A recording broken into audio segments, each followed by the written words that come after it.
আসসালামু আলাইকুম। এই বর্ষাকালে গিয়েছিলাম কিশোরগঞ্জ। বর্ষাকাল যেহেতু খাল, বিল, নদী-নালা পানিতে থাকে টইটম্বুর, কিন্তু আমি গিয়েছিলাম বর্ষার শেষ দিকে।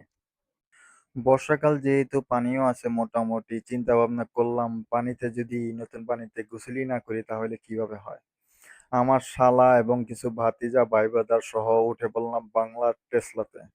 গন্তব্য ফিক্সড। আমরা এই সবুজ শ্যামলা মেঠো পথ ধরে চলেছি আমাদের গন্তব্যে।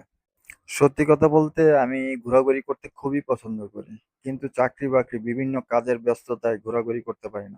যখনই সময় পাই মানুষের সাথে যখন গ্রুপের সাথে বেরোই, সত্যি আমার আগের ওই বন্ধু-বান্ধবের সাথে ঘোরাঘুরি, আড্ডাবাজি আরো কত কি নাই করতাম।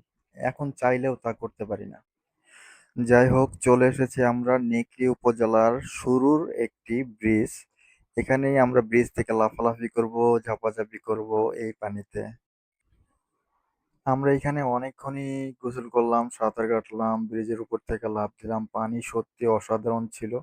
যদি একটু পরিষ্কার কম ছিল পানিটা, কিন্তু ঠান্ডা, নিচের পানি অনেক ঠান্ডা ছিল এখানে।